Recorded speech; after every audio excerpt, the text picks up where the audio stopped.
Well, it turns out I have no off button. So once I start to drink, it's game on. A blackout drinker is someone, when they drink, they keep drinking and then they don't remember anything. So I would remember nothing. I would remember maybe the first couple drinks and then it was blacked out, completely gone.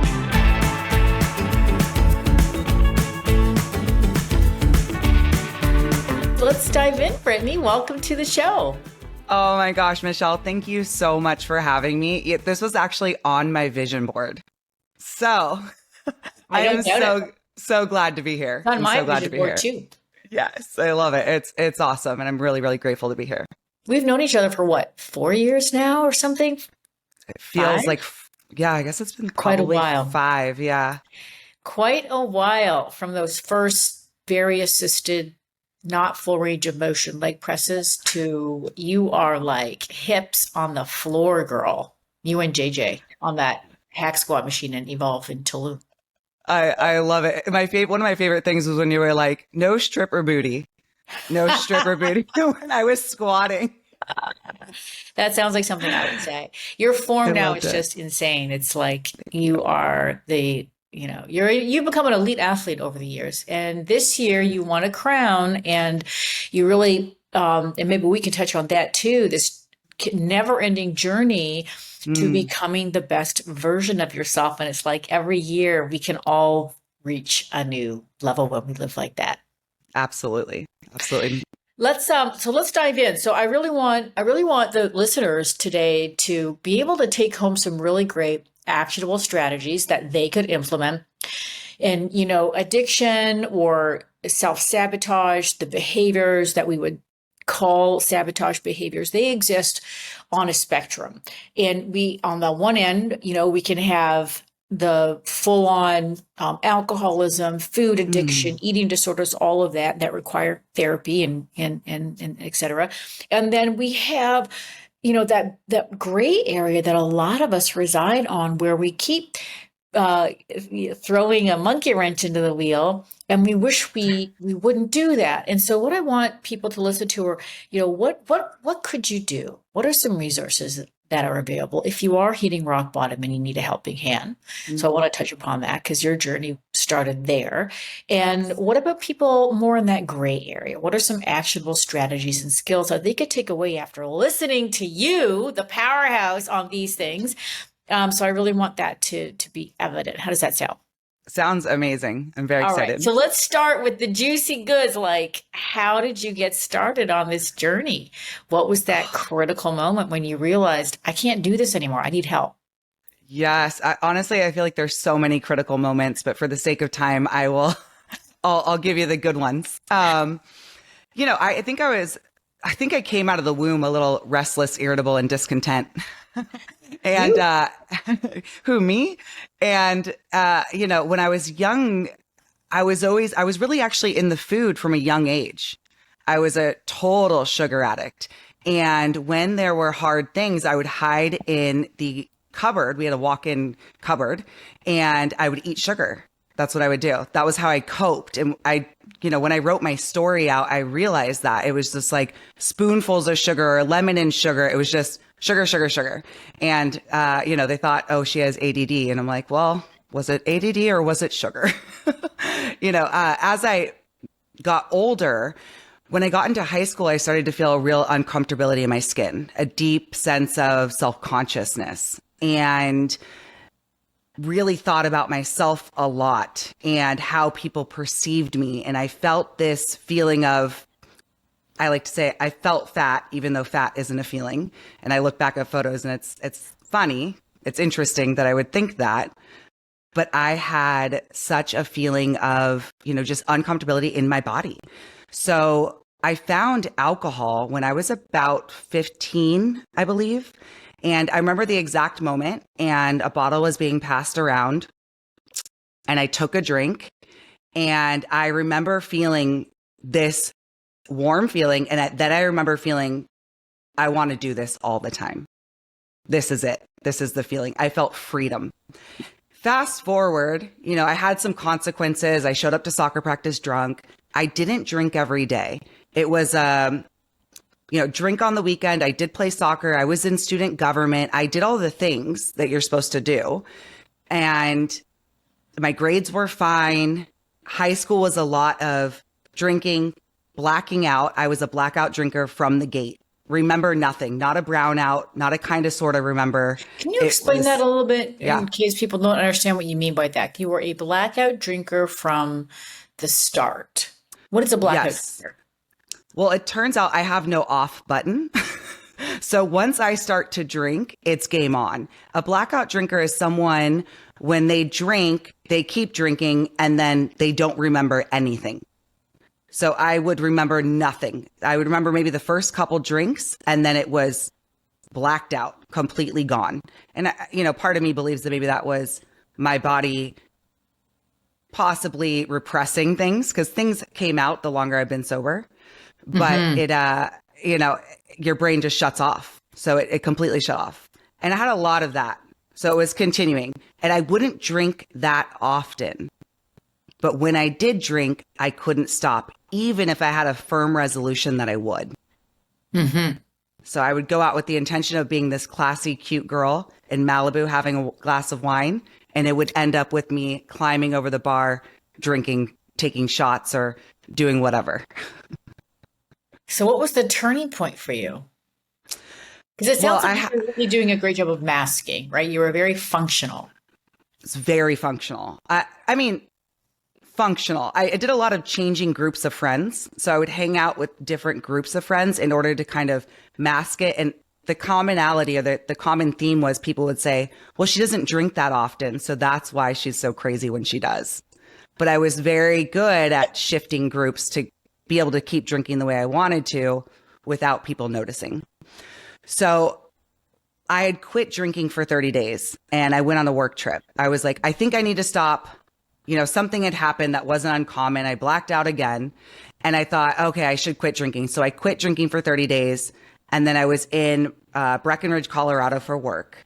And I was offered drink tickets for free. Well, I'm an alcoholic, so I got free drinks. So I was like, well, it's going to be fine. I'll have a couple. Fast forward, I don't remember being in a snowbank, but some people found me in negative 17-degree weather and took me to their Airbnb or their house or whatever. I woke up the next morning and had no idea where I was. I walked out into the living room and there was a girl sitting on the couch and I'm crying. I have no idea where my things are. I have no idea what happened. And she just looked at me and said, don't worry, sweetie. I wake up in random houses all the time. And for some reason, that moment, I was like, I'm the girl that wakes up in random houses. Like, that is who I've become. And I was 8 hours late to work. I Googled blacking out. Long story short, I went to chat room meetings and a guy in there was like, you need to go to a true recovery group. So that is what I ended up doing in 2008. Wow. That's crazy. You're lucky you survived. I mean, thank God that there were some good Samaritans that didn't judge you and just took care of you. Right? It makes me really emotional. I'm incredibly indebted to an unbelievable amount of people that I will never remember. And so you found this recovery group, you got started. What was that like? And when did you, because I know you gained that 65 pounds. So where in this journey does that happen? So you had the light bulb moment. Thank God you hit the rock bottom, like head first. Yes. Head literally. Head first. That's Brittney, like, yes, with all my heart. Let's go down. Yes. And then you joined the recovery group. And then what happened with that? And then what happened with the 65 pounds? Yeah. So I got into the recovery group. I named the ism that I have and I got freedom. I felt like, oh my gosh, this is my problem. It's like a peanut allergy. I have a problem and now there's a solution. They outlined some ways to get recovered. And that helped me kind of get free with the alcohol. Now, why I prefaced with the food as a child is food was my first addiction. So now I've got whack-a-mole. I've put down the alcohol and I've picked up the food because I have a lot of unresolved emotions and things I'm dealing with. So the ism was still alive and well. So I started I went on the road for work. This is about 3 years into my recovery from alcoholism. And I go on the road for work. I've got no recovery community, and I'm traveling every 3 days to a new state. I'm on an expense account. They're giving me free meals, and I just start binging. And I mean, 10,000 calories, just going at it. And I felt so out of control, and I was so secretive. I kept telling people, oh, something's wrong with my thyroid. I must have an issue. And I'm not saying that people don't have thyroid issues, but I kept going to the doctor and being like, something's wrong. What's wrong? Because I wanted a reason other than my actions. And so I gained the weight. I came back from that trip, and I was like, I don't know what is going to happen, because I'm going to surely drink again. Because remember, my main issue was uncomfortability in my skin. So now I'm at a weight I've never been. And it was actually closer to 75 pounds. And I was at a weight I had never been. And now I'm stuck in this body and no eject button. Alcohol was my eject button. Food was my eject button. But now I'm stuck and I've got nothing. And I knew the food wasn't working anymore. So what next? What did you do? So then I got honest with my mentor. Uh-huh. And then I tried a series of crash diets, cleanses, 500 calories for 40 days, any quick fix. I wanted out, and I wanted out now. So once I hit rock bottom with the diets, then it was like, let's try something that you've never tried before. And when my mentor said that, I thought, oh, she's going to give me a diet pill. And she said, why don't we try moderation? And I was like, oh, I don't know that. That is not my style. And so then we went on that journey, and then I found macros, and I found out that food isn't moral. And I found out you could have a little bit of something and then, shift things around. And it became more of a game, and I took the morality out of it. The morality was the big thing, because I was either perfect or I was reckless. So finding the balance between, and then not feeling shame or guilt about having, a piece of bread was a huge aha moment for me. A lot of that's an internal shift, right? Yes. Because you can have two gals doing the same action, but depending on what the frame is or what her perspective is, how she's looking and evaluating what she's doing, you can have radically different biochemical responses, even to food. Yes. So 100%. what was going on in terms of you talking to yourself and shifting your narrative? And I'm sure you're working with your sponsor as well through this. Like, how do you go from being all or nothing, black or white, I'm a good girl, I'm a bad girl, to moderation? Like, what did you do to get there? Maybe that's, we're going to get into the meat of the conversation, which is, what can people do when they're going through what you went through? Well, she said something to me. She said, what are the foods that trigger you? And I was like, well, anything that's good. I'm like, is it good? Because I want more. Remember, I'm a creature of more. It was also reframing that and saying, am I a creature of more, or is that who I've always told myself I am? Yeah. Mm-hmm. I think with alcoholism for me is a genetic thing. And that's my experience. I'm not going to ever mess with that. But, something she said was alcohol is easy to put down because you put it down and you leave it. Food, you have to take the tiger out of the cage 3 or 4 times a day, walk it around and put it back in the cage. That's a different game.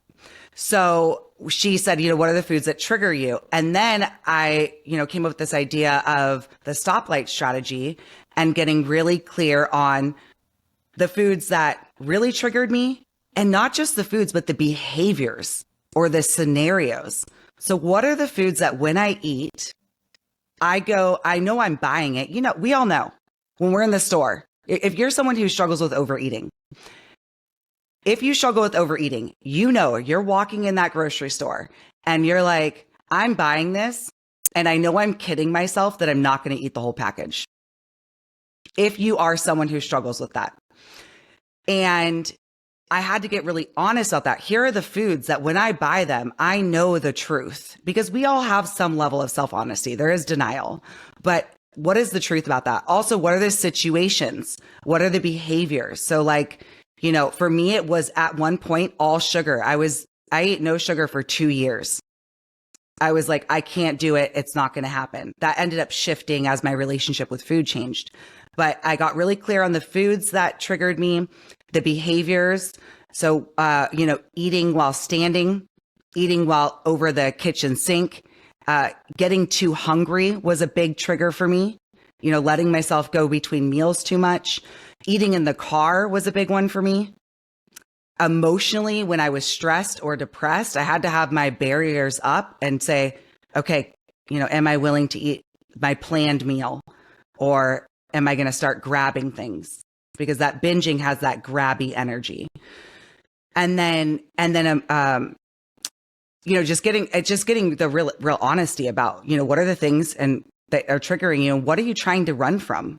Because overeating or binging, is my experience is that it's a product of trying to stuff emotions down. So just so I'm getting this straight, it sounds like for you, when you shifted from alcoholism to being a binge eater, and then shifting from being a binge eater to someone who is able to eat in moderation, a key part of that, that shift for you was through the development of this stoplight strategy. 100%. 100%. And I'll sure be honest. Yeah, go ahead. A lot of the foods, so there's green light foods, and I'll touch on that really quickly. So foods that make you feel good, they light you up, you feel, no digestive issues. That's the physical response. And then, things that don't trigger you, that's also, those are green light things. I'm not going to binge on asparagus. It's a green light, right? It's like, and maybe someone else would, and that's why it's individual. And then behavior. So sitting down and eating is a very green light behavior. I don't go unconscious when I'm sitting down and eating with no distractions, because normally binging is an unconscious behavior. You go unconscious. It's like blackout eating, right? And then there's yellow light foods. And those are the things that sometimes can create like that overeating desire. Most of my I would say actually all of my red light foods have moved. What would be a yellow behavior? And what would be a yellow food for you? Because it's very individual, as you said. Or what, okay, what used to be. Yeah, I would say what's used to be. Okay, so things like bread baskets at a restaurant. I would obsess over how much bread I could take and how much everyone else has taken. And it would just be like, sometimes I could have a piece, and sometimes I would just be like, should I take more or should I leave it? And it would create this kind of obsessive thinking and worry about what everyone else was doing. So that's definitely something. Something else was eating out of a bag. So if I was to eat chips out of a bag, behavior. A behavior would be eating out of a bag was a yellow light for me, because it was just the ambiguity of it. Like, what am I eating? How much should I eat? The confusion. Eating in the car was definitely a yellow light for sure. So sometimes I could go unconscious, sometimes I wouldn't. So maybe you could eat in the car if you were eating a green light food. Yes, exactly. So it would be fine. I still don't love eating in the car. I like to sit down and eat. I feel more satiated, if I'm with my meal versus the scroll zombie and, running from here and there. Now, of course, we live very busy lives, so it's not always the case, but I try to eat most of my meals sitting down. I just feel like it's a little more self-loving for me.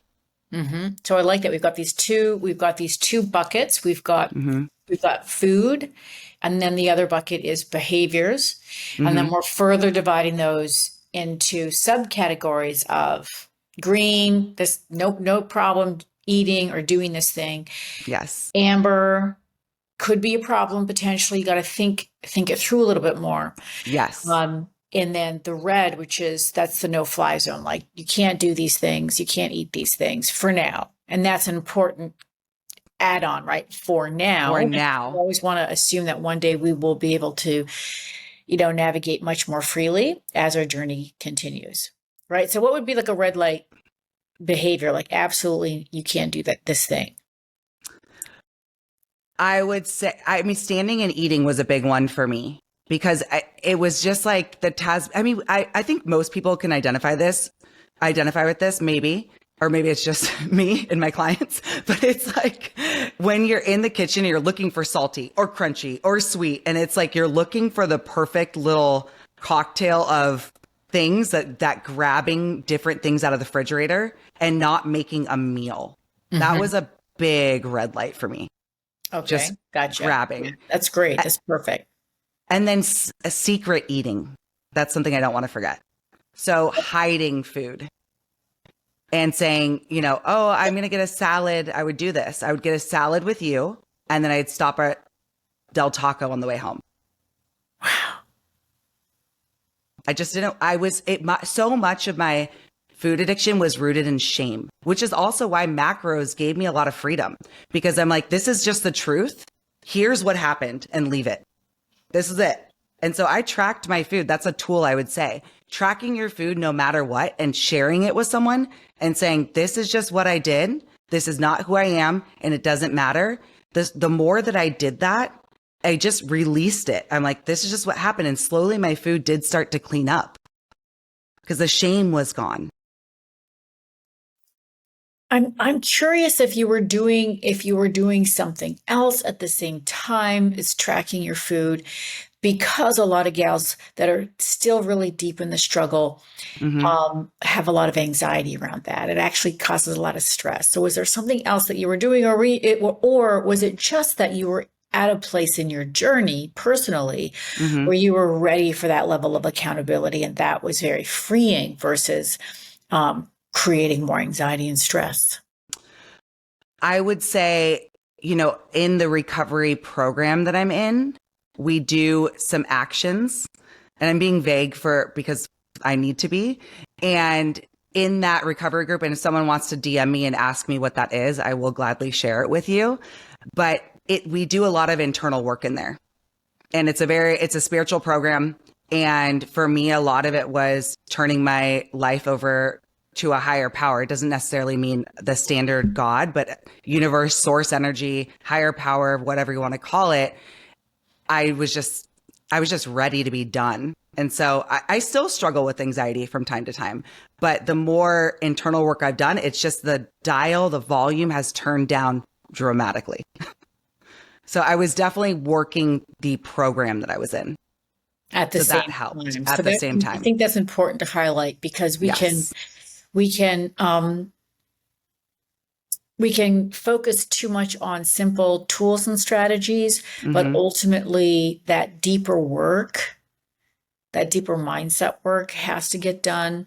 I always say, you know, you got to falling in love with yourself. You got to learn to love yourself, really love yourself, meaning unconditional love, loving yourself despite imperfections, and holding space to believe that anything is still possible. You've got to hold on to that, just as you would for your best friend or your kid, hopefully, right? No matter what happens, there's always that plot twist available just around the corner if we keep trying to get 1% better. And I think that self-love develops as you take self-loving action. You know, it's like I keep putting a little tick in the bank of self-love. And as I do that, as I track the food, for me, that's self-loving action. As I show up for the training, as I show up to the recovery group or the group of peers who are aligned with what I desire for my life, as I, you know, do my meditation, as I pray or journal, every time I do those things, I start to know myself as a new person. And then it's just who you become. So you get to become this new person, and you're like, damn, I'm actually kind of cool. You know? I don't know about you, but I feel gals that struggle the most with overcoming sabotage behavior are the ones that struggle the most with loving themselves and really being honest. And I was that person, Michelle. And it wasn't until I changed my behaviors, which is really hard, because we see like, you love yourself. And it's like, well, how can I love myself if I'm not taking self-loving action? I had to act myself into self-love. It wasn't going to come. And then it's like, oh, this is coming for me, my experience. I couldn't learn to love myself and then take the action. I had to show up as the person I wanted to be. And then I started loving myself. That was my experience. Maybe And everyone's different. yeah, and then for you doing that was doing a recovery program, Yes. being on working with a sponsor, somebody who you could be accountable to. I Yes. think also you talk a lot about community, right? Like being part of a community for whom being honest, doing the introspection, Hmm. using the language of self-love, right? That's Yes. normal Yes. versus what are you doing? That's weird, right? It's normal to It's have these normal. deep conversations. Yeah, yeah. I want to talk a little bit about that because I think this is important, like I said, for people that are at that rock bottom or who are really struggling in that messy middle. Hmm. What could they do? So recovery program, I think, but could you want to give a couple of other, just so they have clarity, a couple of other clear skills strategies? It sounds for you in this chicken and egg, what do you do first? Actions. Actions.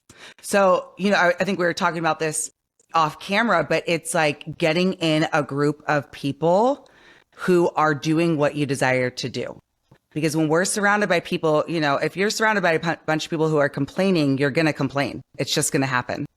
If you go, that's why TWW is so successful, because you're in a group of women who are crushing it. And the language is, how can we get better? Even me signing up with JJ, I met JJ and I didn't know him, but I just liked him. I was like, I don't know, you need to be my coach, and I met him. And guess what? I immediately up leveled the second that I met him and I met you, and we started doing the things because you guys expected excellence. And I was like, oh my gosh, I guess this is what we're doing, so I think first and foremost, finding that community of people, whether it's an online coaching program, whether it's a recovery group, whether it's your, local gym, whatever it is, a place where people are doing what you desire to do. That would definitely be number one. 100%. You are a product of your surroundings. So if you're not around people who are on the same path, it's not going to happen. My experience is it's not going to happen. Number two is, maybe it's therapy, maybe it's not, but that self-honesty, definitely getting honest with yourself. So much of the struggle is denial. No, you know what? This is fine. We can normalize anything. The whole building can be going up in flames. There's a meme that I've seen a million times of a dog sitting in a house. The house is in flames and he's like, this is fine. We can normalize pain and suffering, or we can normalize happiness and joy and freedom. So I think it's the getting really honest about your behaviors and sharing that with someone, whether that is a therapist, a recovery group, a trusted friend, somebody who's not going to judge you and who's going to hold space for you. And I think you touched on that earlier. Definitely that. And probably writing okay. things down, right? Because we get caught in this loop where we fool ourselves, we trick ourselves. That's how the ego or the old version of yourself works, or your self-sabotage behavior works. It convinces you that just this one time is going to be okay, when you know logically that you can't do that thing, or it will convince you that what you were striving for is no longer at this moment of temptation. It's no longer what you really want. I don't really want that, right? I want to let loose a little bit. It's so restrictive. Come on over here, honey. Let's do this thing again, right? That is so spot on. That is so spot on, because we'll ditch our goals for the temporary relief, whatever that relief is, whether it's laying on the couch instead of going to the gym, whether it's having a drink, whether it's, eating the food, whatever it is, we will totally, ditch our goals and lower the standard, which I know you talk about a lot. You're as high as your standards. So you kind of have to live into the standards regardless of feelings. And I think that that's the other thing, I just wanted to say we've gotten soft, which isn't very nice, but my experience is that I was always caved to how I felt, and my feelings cannot dictate my actions. Because if way around. Yeah, to be honest with you, at my core, if you were to look at me, I mean, I'd like to just lay on the couch and eat bonbons all day, and watch TV. Not really, not now. Not gain the 65 pounds. Yeah, and not get this, and not now, but before, at my core, I was not a motive. People say, how did you become so motivated? I was not a motivated person. I would say the third thing is, creating a life that's worth working towards and keeping. So what are the things, I have a lot to lose now. I didn't have much to lose before. And so it keeps me going to my recovery groups, even 16 years sober, almost 16 years sober. It keeps me tracking my macros and making sure JJ knows. It keeps me honest because I don't want to lose it makes me so emotional. I don't want to lose what I've created for myself, and what the universe and God has helped me with. How much has fitness played a part in this kind of mental and spiritual health journey? Could you have done this without fitness, do you think? No. Or let's talk a little bit about that, because fitness is just that underrated, underprescribed drug. And I know I'm preaching to the choir, likely to people listening to this podcast, but fitness is such a huge lever that we need culturally to pull more immediately and more often. I could not agree more. I distinctly remember being in college and going to the psychiatrist and them putting me on a medicine. I'm not saying that psychiatrics are not great, because for some people, I think it's a really great intervention. They didn't ask how often I was drinking. They didn't ask what I was eating or anything. They're like, here you go. I wasn't working out. I was drinking, I was eating all the things, and I just wasn't taking care of myself. And I look back and I think, man, had we just started with some easy self-care habits, maybe sleeping for one. If I was sleeping, I possibly would have felt a little better at that point. I think that fitness is, I owe my life to fitness. The amount it helps with my anxiety, depression, ADD. If I wasn't training, I don't know where all this energy would go. It's massively important. And I think it's really underrated. And I think your personal journey too, witnessing you do each year level up, facing limiting beliefs, facing internal chatter, negative self-criticism that prevented you from really glowing, being 100% who we know, those of us that know you. But that journey to the stage kind of shines a spotlight on any vestiges of that, negative Nelly, or any vestiges of some old behaviors that you really want to kick out of the house. Like, you don't belong here anymore in this new version of myself. It was just so great to see you step on that stage, which for many people will cause them to, retract. And that's usually what you would typically do on the stage. But this year you stepped on that FMG stage and you rocked it. You did not edit yourself. You just got out there. You knew you had done the work. You had done a lot of work, years of work, actually. And you showed up 100% in love with yourself, and in love with, when I say in love with herself, guys, I mean, she was so free. And I'm sure you were still thinking of okay, turn here, turn there. But you seemed so free and so joyful. Yeah. And when we talk about how you started that whole journey to sabotage, there was this, I was uncomfortable in my skin. I didn't love myself. You didn't even want to be in your body. You didn't want to be you. To this current version of yourself that's an inspiration to so many of us, that showed up on that stage showing us that you can fall hard in your life and continue to fall as you scrabble your way out of the cave, and have that moment of triumph where you're back in the game. You're back in that, version of yourself that's free and loving and full of opportunity and full of possibility. It was such a different experience.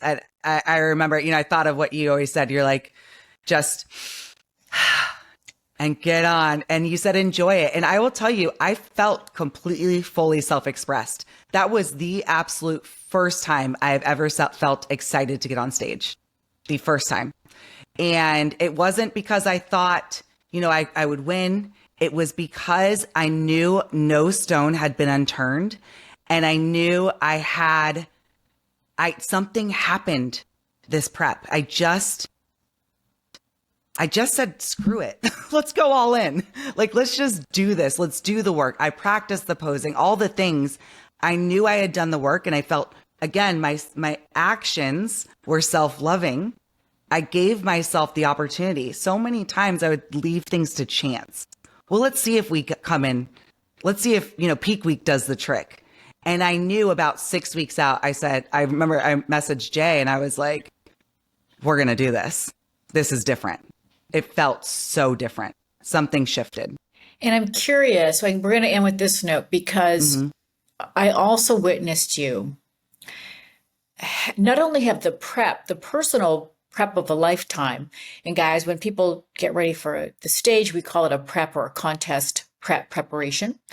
But you had, I feel, as a colleague of yours, we're both coaches, I feel that you had the coaching moment of a lifetime. You did incredible work, hard work, beautiful work with your client Kizzy, and she was competing with you. And I kind of wonder, like, how much of having her there as a witness to you, and you having to be, it wasn't online, it was in person, and you had to show up as she was getting ready for her, and she had a huge transformation, and had battled with your own demons, I would imagine, for a very long time. And she was getting so much, you were pouring so much into her, and that responsibility can really help a person to step into their power and say, I can't go back. I can't half-ass it now. Like, this person's looking up to me. She's going through the hard with me. I gotta show up and be myself. Oh, Michelle, I thrive in service. When I'm in service, I do well. It's the most important aspect. I would also say that as a tool. Be of service to other people. You can't think about yourself. And being there with her and watching her, the whole show day, I just kept, every time I'd see her, I'm like, you have to go away from me because I'm going to cry this makeup off. I'm going to cry right now. I'm so incredibly impressed. Oh yeah. It was the most beautiful thing to watch her get ready. And her joy. She was so joyful. Yes. She was so happy, and she's such an incredible human at her core. And she's had her own things that, I'm not going to share, that she's overcome. And so being with her, I feel like she's my sister. It's like we have so much in common. And so being there, it just felt like being with my best friend, my sister, and being able to show up for her every day gave me so much purpose. So much purpose. And I think that could be another lever that a person could pull if they are struggling. You said something in your Stoplight Strategy to my community, and it was a reminder that be careful of ghosting, be careful of disappearing. Yes. Because sabotage thrives in isolation. Whereas the part of you that wants to grow and wants to live a purpose-driven life, that part of you will thrive in community. And so stay connected. And if you can, fall in love with helping others. As much as you need help yourself, that beautiful synergistic exchange has a special power to it. And lean into that power. Don't underestimate it, because it can really catapult you towards huge, lasting change. Helping other people and being of service, asking for help. There's a beautiful synergy there. I 100% agree. And I used to hate asking for help until someone told me that you're doing a disservice to others if you don't ask for help, because it also gives them the opportunity to do what you just said, to show up, and be of service to you. And it is synergistic, and it is, you're helping each other. And that is how human nature is supposed to work. 100% agreed, sister. Let's wrap it up here. We could talk forever about so many things, and I'm for sure going to have to have you back on the show. Guys, you can follow Brittney on Instagram. What are you going by again these days? Just at Brittney Carbone. at Brittney Carbone, and a lot of great information on that gram, and also really great energy, a lot of positivity. And so go check her out there. She also has her app as well. And I think we're going to see you on stage again in 2025, defending that crown in Mexico. You are. I guess we're going to say it now. Own it, sister. Guys, thank you so much. See you next episode.